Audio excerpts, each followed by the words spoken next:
You are listening to Know You're Crazy. My name is Susan Denee. We all have crazy. What separates us is how we choose to deal with it. I'm going to be delivering engaging and actionable tools to own your crazy, treat your crazy, and turn it into your own superpower. I hope that you walk away from this show feeling the power and strength within you. And never forget to enjoy your journey because you are worth it.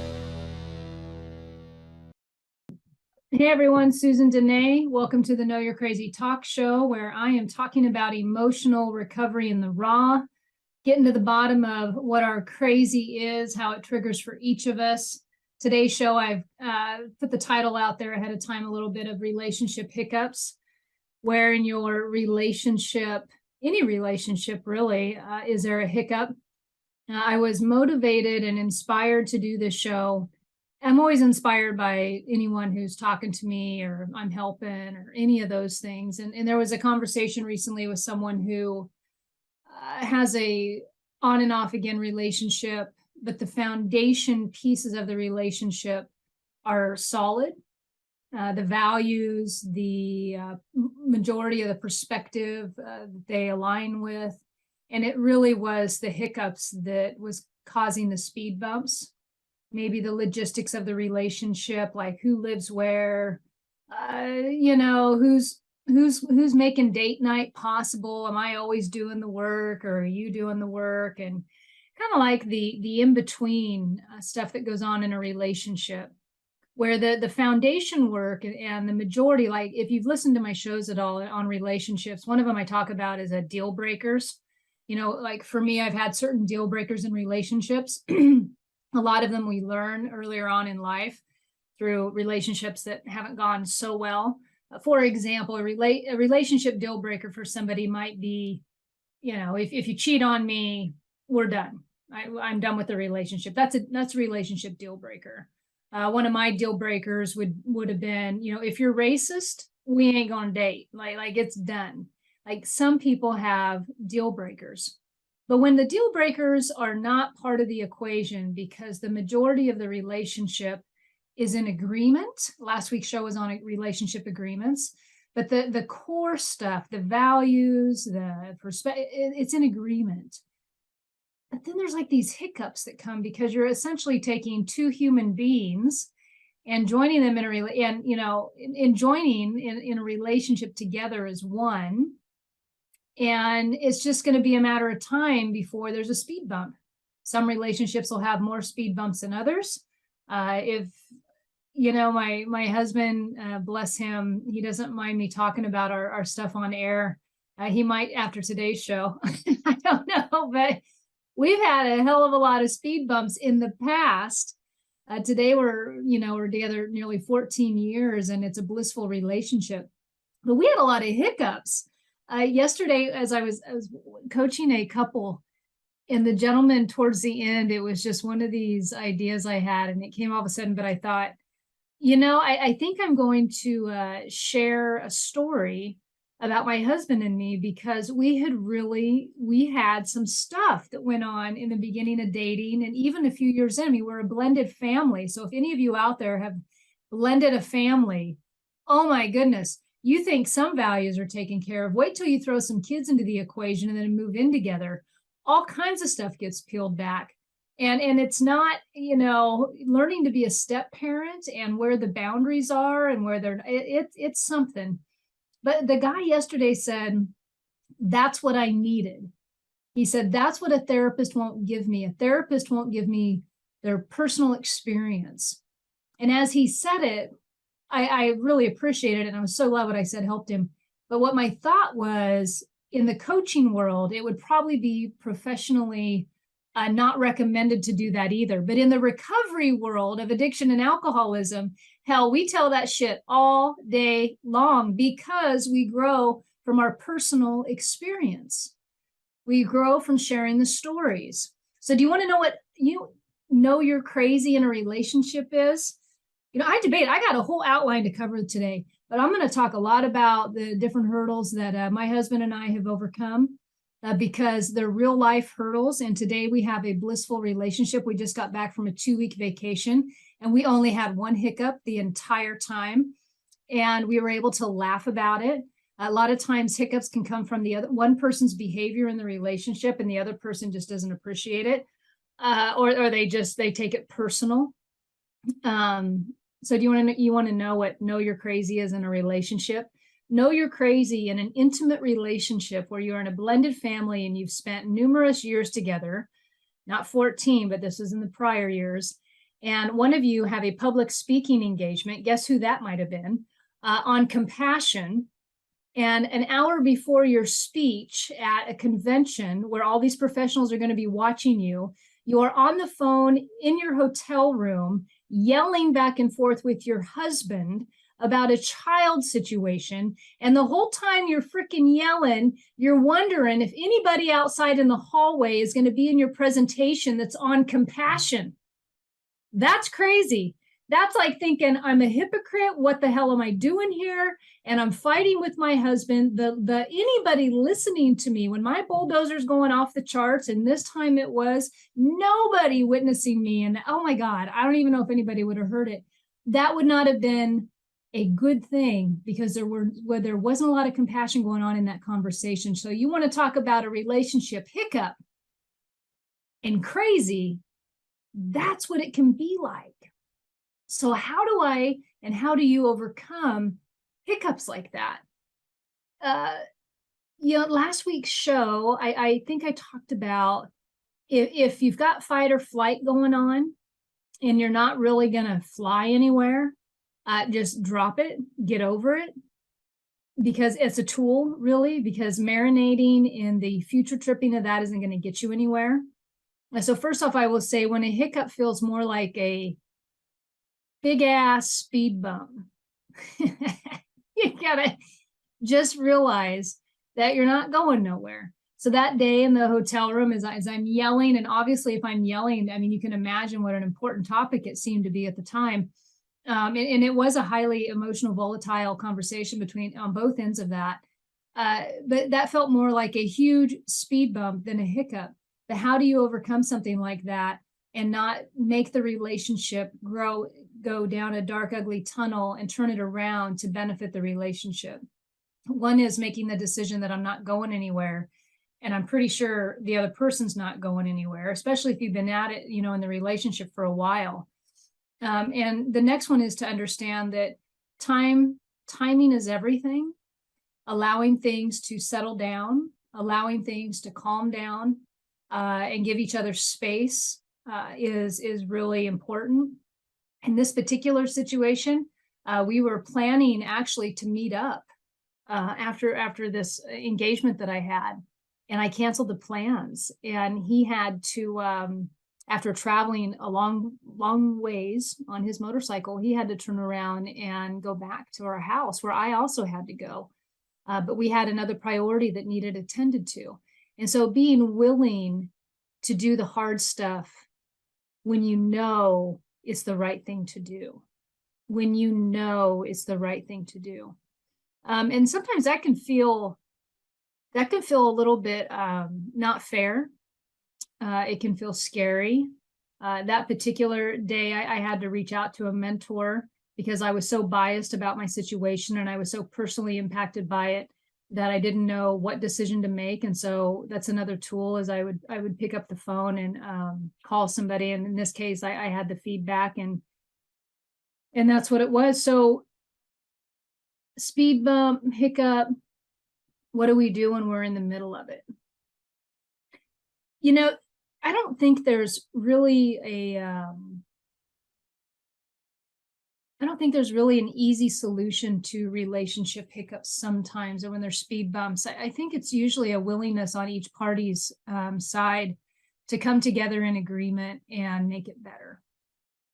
When I first did the outline for this show, I was thinking about hiccups, and these can be really big ones. I was thinking about, when you move in together. When my husband and I moved in together, we didn't move in we dated for 5 years before we did that.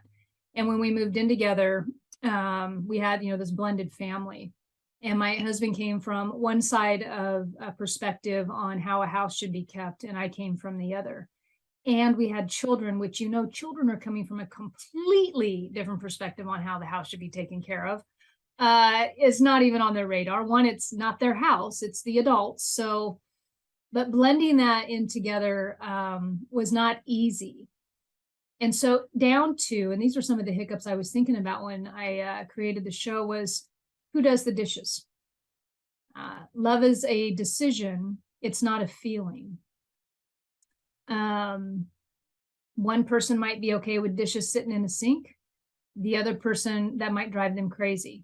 So have we discussed it? Have we talked about the hiccup? And have we come to a solution for that? Another hiccup may be who folds the laundry and who leaves the laundry in the dryer all wrinkled up. Oh my God.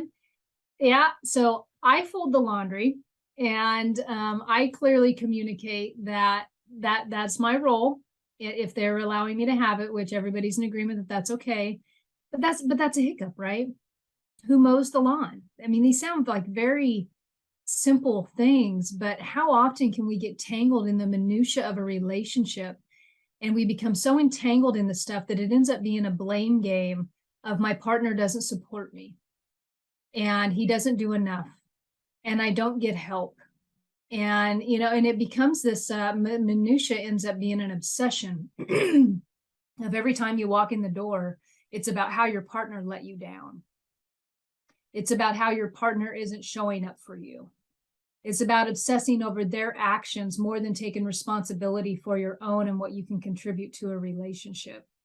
That's where hiccups can lead to if we don't rip to the core of them, or at least have some agreements on the table before they get out of control. And that doesn't mean that once you have an agreement or the hiccup's been worked on, that another one's not going to show up.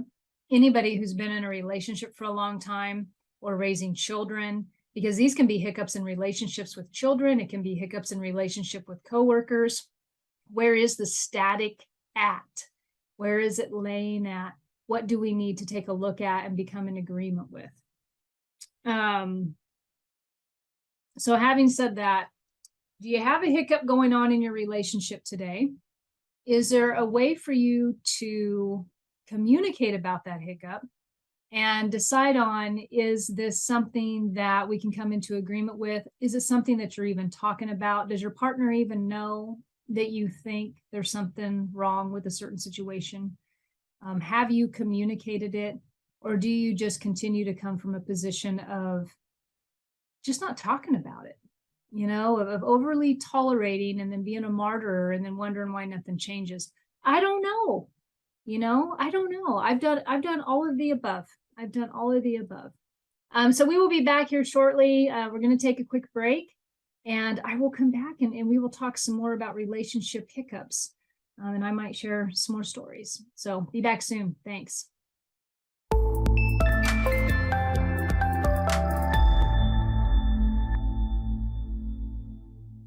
Everyone, welcome back to the Know You're Crazy talk show. My name is Susan Denee, and I am talking about emotional recovery in the raw. Today's show, I'm talking about emotional recovery in relationships. When you come across relationship hiccups, these aren't the foundational big blow up deal breaker stuff that goes on in relationships. This would be the in between, the stuff that, loving one another patiently through day-to-day living with each other. It's the who's doing the dishes and who doesn't, and who folds the laundry and who leaves it in the dryer. And are there, I had a mentor tell me one time, love is a decision, it's not a feeling. Because when my husband and I moved in together, I really thought I was going to kill him. And, and I'm pretty sure he thought he was going to do that with me, because we were blending our children, a blended family. We were coming together, and we had a different perspective on how things should be done. And that was after dating for 5 years, right? So we combined the home, and suddenly there's a whole other layer of understanding one another, let alone our kids, let alone parenting and all the day-to-day stuff that was going on, going to work and all of the above. Now you're under the same roof. You're kind of feeling like, the fight or flight thing isn't even an option anymore, is what it feels like, because, here you are, and now you got to make it go.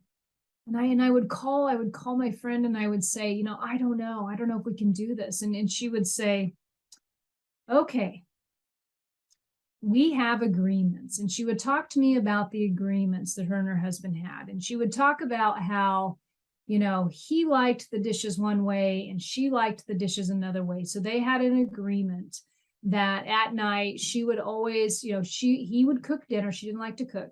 So he would cook the dinner and then she would be responsible for cleaning up the dishes.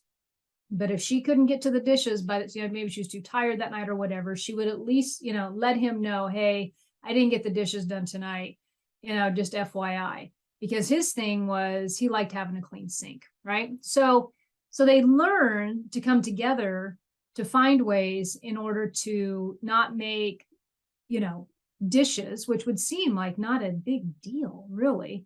But how many of those things are kind of like a thorn in the side, and you live with somebody and it just grinds and it grinds and it grinds. Like, oh, I remember, okay, here's one for you.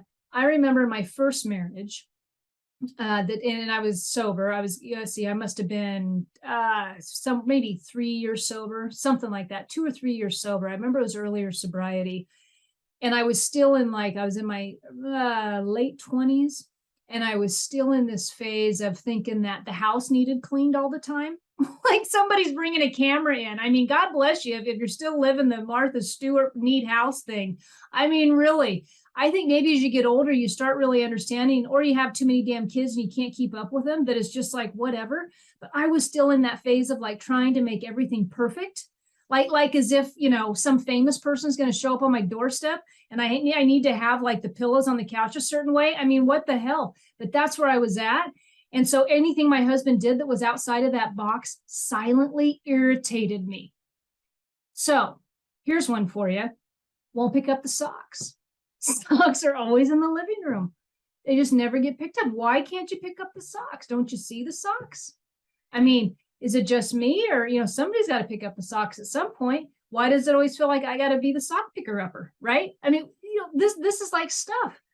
And I remember the day that I started to realize the socks really aren't that big of a deal. And if the socks are bugging me, then it's up to me to pick the socks up. Because back then, my mode of transportation back then, mentally and emotionally, because I was so into breaking into new way of doing things and getting rid of this old, toxic way of thinking, God forbid I communicated. I mean, don't do that. Just take it on. But fortunately for me, taking it on did end up helping, because I was able to say to myself, if the socks are bothering me, then I do deserve to be the one to pick up the socks. Right now, there's a lot of gray area in that today. If you're hearing that, ultimately a great conversation would have been, to communicate about the messes. But I had a lot of stuff going on. I had high expectations about how a house should look. They were my expectations, not my partner's expectations. But we never talked about it. So we had little kids run around all crazy, and you got me trying to be super mom and working full time and trying to keep this house clean. And God forbid somebody else, humans living in the house, and colors outside those lines. I mean, have you ever been there? That's a relationship hiccup. That is one that will, over time, I want to say infest. Is that the right word? It will infest, like a bug infestation. Yeah, infest. So over time, that type of hiccup, if not dealt with, will infest the relationship. God, I hope that's the right word. If not, whatever, you know what I'm saying. You're hearing me. So that was from my friend Lisa. So anyways, over time, it will completely tear apart the relationship, because the little stuff will become the big stuff. And that's why I'm talking about this today, is the little stuff will become the big stuff. And when that little stuff grows into resentment, and that little stuff comes into devaluing your partner, and that little stuff comes into silently judging what your partner's doing because you are starting to judge them for not being who you think they should be, that is when the relationship starts getting toxic. And it doesn't have to happen overnight. This is like the slow burn type of stuff, the slow burn type of hiccup that just kind of edges its way in there. But yet every time you walk in that door, or if you're at their place visiting, you're silently judging. And if you've got silent judgment going on, let's just say even 50% of the time, and you're in a relationship, but you are in your mind criticizing or holding them up to some type of standard that you have, I would probably ask you to check yourself a little bit and find out what that's all about. Because I know for me, when I've been silently judging my partner, there's something that I'm not communicating. And so therefore I'm feeling, I don't know, I guess maybe I'm feeling powerless over that. And there is some power that could be had if I would just open up and communicate about what's bothering me. Those are hiccups that become toxic to the relationship. And they can exist in all kinds of different areas, just depending on what's going on. Like I've used house chores, because house chores are so easy, because you are literally joining under the same roof and coming into agreement about a lot of stuff. Raising children, if you're in a blended family, big one. If you're in a blended family, then you can appreciate and understand that raising another person's child will not feel the same as raising your own, because, and there might be some extenuating circumstances beyond that. I'm talking about when there's a blended family and the parent of the other child is the parent of the child is still present, right? That you're helping raise as a step parent. That can be a slippery slope. Parenting techniques, parenting styles, parenting beliefs for the step parent, understanding where they come into the picture and what their role is. And sometimes as a step parent, you don't know that role really. It's a learning process, and that can be just as bumpy as, step parenting's tough. It can be really tough. But that could be a hiccup in the relationship. If both parties tend to disagree, and this piggybacks on last week's show, if both parties are in silent agreement about something, but that silent agreement is making the relationship challenging, that is a big hiccup that can eventually blow up the relationship. And usually if you've got one hiccup in one area that's not being communicated, there's more. They might be over here. They might be over here. Maybe it's a financial hiccup. Maybe it's a communication respect hiccup. So it will show itself in all kinds of areas. And so if you are in a position where you are looking at your partner's personality over the principle of being in love with that individual, if you're looking at the personality and you're in silent judgment, you've got a hiccup. If you are in the relationship and your partner's annoying habits have become so annoying, and this is how I would word it, that they've become your higher power of the relationship. So now it's become more of I'm constantly in judgment of my partner, or that I'm always faulting them for not doing something right, or there's a conflict I'm always finding, then you've got a hiccup in the relationship that would need to be talked about. And how open and communicative you are in your relationship it takes a lot of courage. It takes a lot of courage on both sides. But that's why I'm talking about it today. So what happens when you get into this, and then what you're starting to deal with is obsession over acceptance. Obsession over acceptance. So I'm obsessing about what's not working in this relationship issue, this hiccup, versus fully accepting where we are at and looking for a solution to it. So that we can come into an agreement and find a new way as a couple. I think that's one of the most benefiting things to remind somebody in a relationship is when we get into a relationship with somebody, it shouldn't be so much work that they don't complement our life. A relationship should complement our life. It shouldn't necessarily make our life harder. Having said that, my husband and we've been through some real knockout discussions trying to find where our alignment is as a couple as we find joy in the experience together. And that hasn't always been an easy thing. I remember this 2-week vacation we just went on. In fact, this was the story I was sharing with somebody yesterday. We were talking about in the beginning of the relationship, my husband and I went on a trip, and it was a we were flying somewhere. I can't even tell you where. And the flight got delayed. And let's just say my husband got extremely frustrated over that. And he got pretty verbal about that frustration.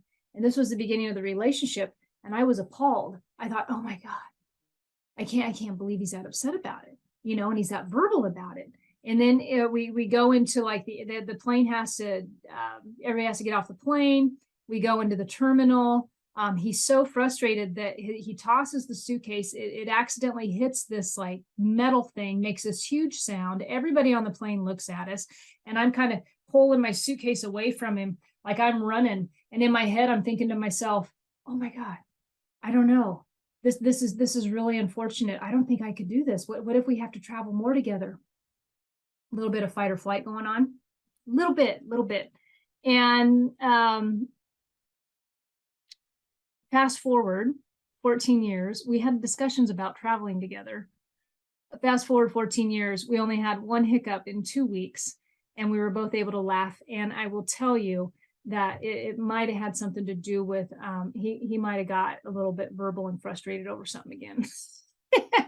But it was so few and far between today, it rarely happens, that I was able to laugh it off and not take it personal. And that's where I'm going to leave you before we come back from break. Are you taking stuff personal in the relationship? Do you really think they're doing what they're doing to make your life miserable? Are you taking it personal? And I will come back after break and we'll talk about not taking it personal.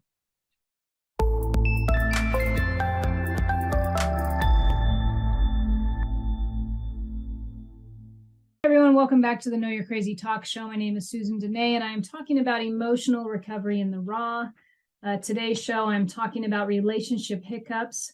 What do you do when there's a hiccup in the relationship? Usually these would be the small kind of in-between stuff, the foundational values, alignment, perspective, like 80% of the time, everything is good. Yet sometimes there's relationship hiccups. It's an argument over who's doing what. It's an argument over who's not giving enough. It's the pink cloud has gone away and now we're living together and we're in this thing together. And I don't like what you're doing or how you're showing up. And it's not always that out loud. And sometimes, like I said earlier, it's subtle. It kind of creeps in. However, the hiccups are what can become the real infestation of a bigger problem that grows into maybe the end of a relationship. So what do you do? So starting for this segment of the show, I kind of spoke on the prior segment about, are you judging your partner more than you're encouraging your partner? When's the last time you encouraged your partner? Are you their cheerleader? And how do you learn to become your partner's cheerleader even when you don't feel like it? I ended the last segment asking, how do we learn not to take our partner's actions personally?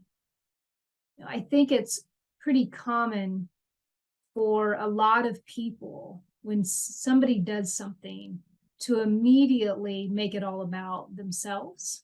What are you doing to me? How is this going to impact me? What am I going to lose if you continue to behave in this way? It's the fuel behind fight or flight, and I'll say flight. But how do you learn to, when a partner or somebody is doing something, to not take that personal? I remember, my husband and I, we were, he's such a blessing. We've been through so much together, but there was a time when there was a holiday and it was around Mother's Day. And I had gone over, we weren't living together yet, and he had gone above and beyond and bought his boy's mother a necklace. And I, and logically, and I think we were probably within the first few years of the relationship, and logically, it made sense. And I thought that was a really cool thing for a person to do, to show support, and the boy's mom and all that. Emotionally, I was jealous as all get out. I didn't get no necklace from my ex-husband, and I felt out of place, and I didn't know what to do with the emotions. And so being the out of control emotional bulldozer that I definitely in the past could be, and I can still go there if it's a bad one. What did I choose to do? Well, what do I talk about? Bulldozers go outward. So instead of internalizing or thinking it's something wrong with me, oh, it's definitely something wrong with you and the decision you made to do that. And so I start communicating this to him, and it wasn't positive, loving communication. I start making a problem where there was no problem. Have you ever done that in a relationship where you make up a problem, but there really is no problem? It's all about, what are you doing to me? What am I going to lose? What is not fair to me? And a lot of it's for me, it's the core of fear. And what he said to me that day still rings out. And this is why I'm sharing it, because how do we learn not to take things personal? He said to me, and he had to say it. I would love to say he only had to say it once or twice, but we were in a full-on heated fight. I'll say fight. He wouldn't call it a fight. I'll say fight. We were in a full over the phone, as I'm sitting outside of my car and he's in his house, right? Because, that makes sense. And I'm talking and I'm mad, and he says, it's not about you. And I continue, because it sure felt like it was all about me. I was making sure it was all about me. And I couldn't see it. And he said, it's not about you. It is not about you. It is not about you. And he must have said that, I don't know how many times before my head finally popped out of my you-know-what, and I got it. And I got it. And I was able to take the situation, and it didn't feel good when I did this. Have you ever felt true humility? The kind of humility where you wake up, it's like an embarrassed feeling and it hits you in the gut, but it's a life transformation moment. It's a moment of clarity that is downloaded on you that you cannot deny, and it causes you to change a principle or a belief or a perspective, and it happens in a moment, but the feeling behind it is so gut-wrenching. That can be humility. And there is a much lighter feeling of humility that you can experience. But those are the kind of moments of humility that I've experienced that have changed my whole world. And that was a moment, because I understood at that point, it wasn't about me. It wasn't about me. I wanted it to be, because I was in fear. I was jealous. I didn't have the same thing done for me. And I was scared. And it felt like I wanted to make it about me, but I learned that day not to take everything so personal. I don't have to take everything so personal. Sometimes when we're in relationships with other individuals who, we're looking to and we're talking to them every day, and we are intimately, spiritually, intrinsically involved with them. Sometimes, we start a sentence, they finish it. I mean, you are literally uniting to become one. It can feel so personal. But it's not. Both individuals in a relationship each have their own responsibility to their own growth and their own experience.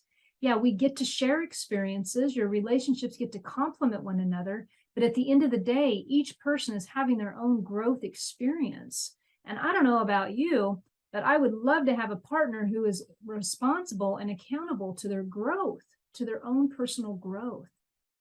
So, how do you learn not to take it personal? Well, first you got to acknowledge that you are taking it personal. That would be a starting place.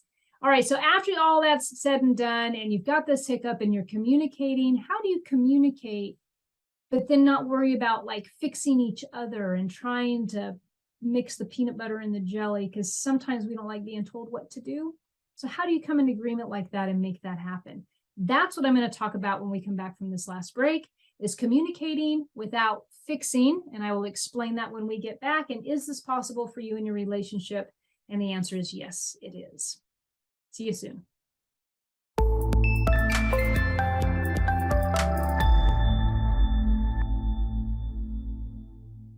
Everyone, welcome back to the Know You're Crazy Talk Show. My name is Susan Denee, and I am talking about emotional recovery. The highlight of the last few weeks has been emotional recovery and the raw around relationships. Today's show, I'm talking about relationship hiccups. It's not the foundational kind of values. Other shows I've talked about deal breakers. That's not what I'm talking about today. I'm talking about the little in-between stuff that, well, we think's little. It can really grow up and be a big resentment in a relationship. Things as small as, did you pick up your socks? Why are you not picking up your socks? To who's doing the dishes and you don't do them well enough. And laundry and all these different things and living together. And it might be who's always picking the restaurant when we go out to eat, and why do we always need to sit where you want to sit? And it's these it's like the minutia of the relationships that we don't always talk about, but can also, if they blow up or if they keep going and somebody feels that their side isn't being respected or it's not being listened to, it can blow up a relationship over time, right? I mean, it could really grow into what I would say is more of a category 5 speed bump. Done, relationship's over. So that's what I've been talking about this show. Anywhere from identifying the hiccup and what it is in the relationship, checking in with your partner, because Jessica, who's helping me with the show, had mentioned, just checking in with the partner to find out, are they on the same page as me about this? Because we really haven't talked about this lately. Things like that. When you come into the house, here's a good clue for you. If you're living with somebody or you come home, I'll say home, or you know what?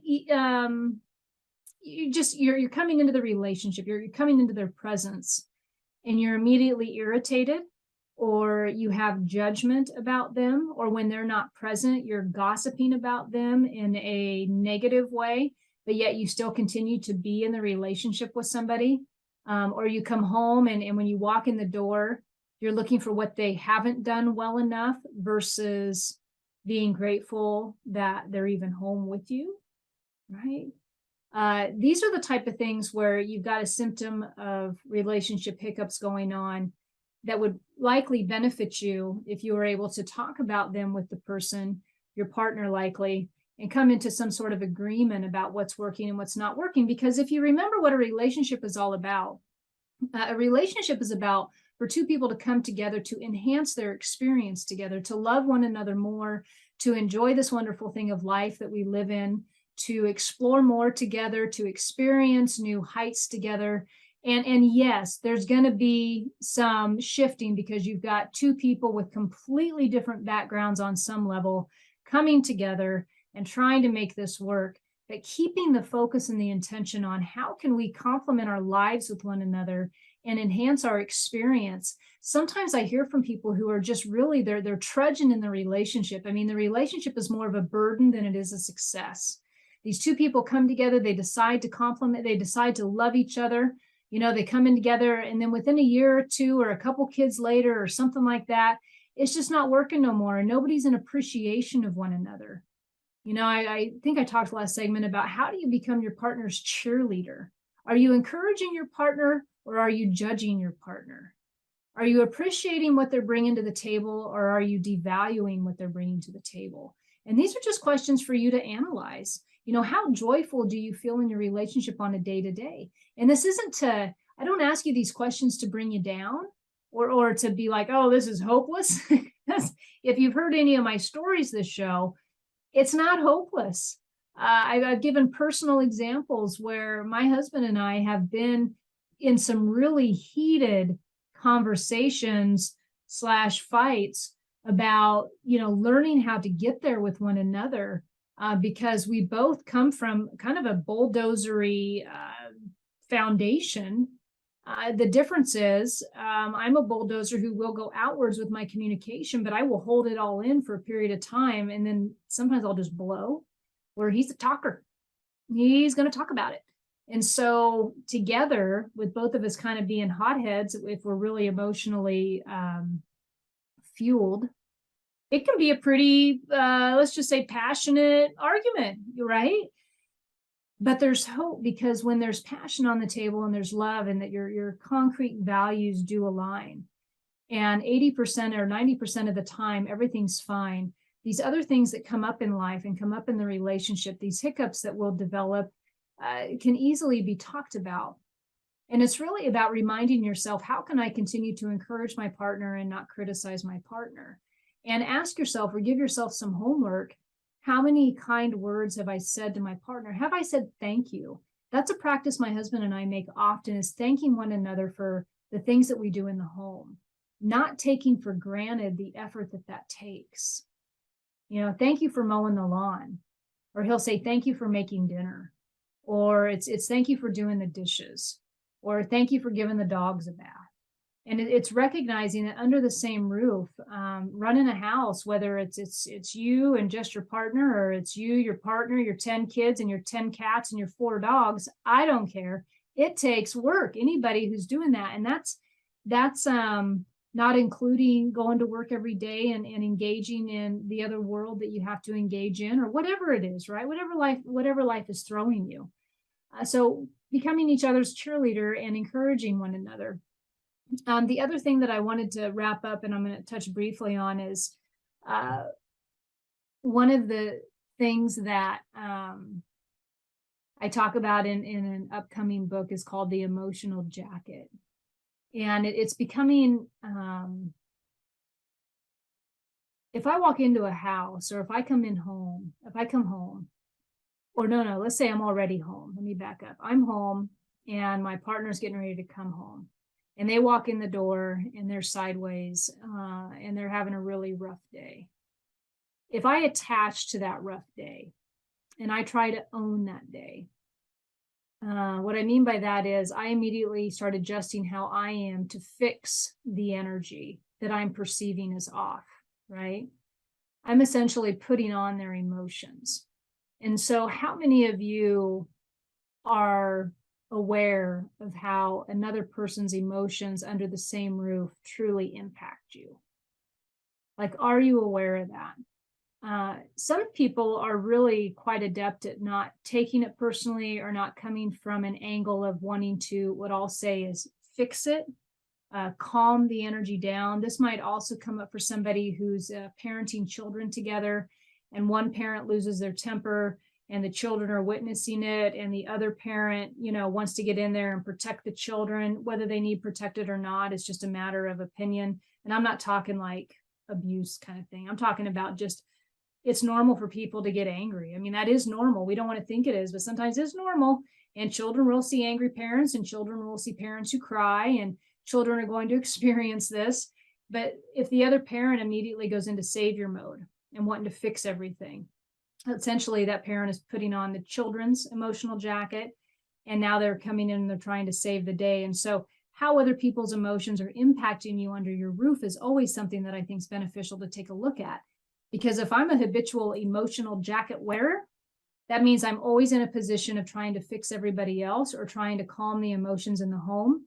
And if I'm doing that to my partner, one, it's not respectful to do that to my partner. It's not allowing them to have their own experience with life. And quite frankly, my partner's emotions, unless they're deliberately and rudely directed at me, because, that can happen when we've had a bad day. But ultimately, my partner's emotions are really none of my business. And that might sound kind of weird, but that's the truth. If they're directed at me because they're having a bad day and it's unfair, then that's where my work is, to come in and communicate a boundary. And that's a whole other show, right? I'm not going to get into that. But ultimately, another person's emotions are kind of none of my business unless they're directly impacting me, and I need to set a boundary around it. And so that's an emotional jacket. So understanding that sometimes when we communicate, or sometimes when we're in these relationships and there's things going on, that we don't always have to fix everything, that we can communicate. So let's say that you have a hiccup that comes up and you communicate it, and then the other person kind of, I don't know, doesn't respond so well. Let's say you've got an expectation behind your communication. If you're new at this, if you're new at asking and talking about things that are challenging, be prepared to kind of, I'll say, emotionally brace yourself a little bit, because sometimes the response to what you think, like I had somebody say one time, well, I'm communicating, and then I communicate, and my partner kind of steps all over it and disagrees with me and says, well, that's not true, and all these things. And remember that communicating what you need, or communicating how something makes you feel, is more about you having a voice than it is about the other person absolutely changing. But there's this thing that's called planting the seed. Nobody has an opportunity to change who they are in a relationship if the partner's not communicating how something is affecting them. I lived my first marriage almost in non-communication when things bothered me, which means that my partner, until it was probably after the fact, and there were many things that go in when you end up in a divorce, but after the fact, my partner probably never really had a chance to try to fix anything because I wasn't communicating it. I was trying to fix everything on my own. I thought it was hopeless, blah, blah, blah. I had a lot of silent judgment going on, and I was trying to my best. I really was. I really, really was. But my best at the time, I couldn't see it. So when we communicate, it's also about us just having a voice in the relationship and not being a secret. What the other person does with it isn't always satisfactory to us, and it isn't always what we hope for. But it plants a seed, and it doesn't allow for denial to really be a big part of the relationship. And there's a lot of communication techniques out there that'll help with that if you're in a situation where you're like, I have no idea. Or you could actually do this. You could hire a relationship coach. That might help you. That's what I do, is I help people. You could always do that too. All right, so not taking it personally, learning that when you communicate that it's more about you having a voice than expecting a miracle to happen overnight. But by communicating, you do plant the seed with your partner that something isn't working, or that there's something going on under the house, maybe a hiccup or an agreement that's not working to benefit the both of you. And why do we do all this work? We do all this work because, once again, you are in the relationship because hopefully you got into it to know that it was going to benefit your life and not take away from your life, that this relationship is meant to complement you, to experience joy, to experience love, to laugh together, to travel together amicably, all of the above, that's what a true, genuine, loving relationship is about, is to have fun and to enjoy. And to get there, sometimes we got to work for it, right? I mean, isn't that kind of just life? I mean, we have to work for it sometimes. So once you get to that point, and then I'm getting ready to wrap up the show, but once you get to that point, what's really sweet about understanding that you've done this work and that you've communicated is really standing back and applauding your relationship. So if you're watching the show today and you've been in a relationship with somebody for a while, and let's just say, 80-90% of the time, it's really good, and you both appreciate one another, applaud that relationship and remember to celebrate the relationship, because, we've all, even over the last couple of years, we've all been through some stuff. And with the pandemic and then whatever else has gone on, and just regular, day-to-day stuff, but remembering to applaud your relationship and taking a positive inventory of what's working really well. And give yourself credit. As much as I'm talking about hiccups today, I think it's really important to remember the positive stuff, so that although there's a hiccup, that there's always hope that the hiccups can be overcome, that they're absolutely doable. And, as long as we stay true to it, understand that the values are in alignment, we've just got some kinks we got to work out, and communicating about that and getting on the same page is really what's beneficial for both people to prosper in the relationship. All right, having said that, that's a wrap. If you want to get a hold of me, if there's anything I can help you with any of those topics I talked about today, you can reach out to me on my website at susandenee.com, Denee. You can also check out my social media post on Instagram at Susan_Denee, or Facebook, Susan Denee, YouTube, Know Your Crazy Talk Show, whatever. More content for you. There's a lot of relationship stuff out there that I put out. Having said that, have a great evening, and I will be back next week. Thanks. You have been listening to Know You're Crazy. Crazy. And my name is Susan Denee. We are identifying, understanding, and treating your crazy one episode at a time. Tune in to transformationtalkradio.com. To connect with me or Growth Spurt Your Life, please visit susandenee.com. That's Susan Denee, DENEE.com.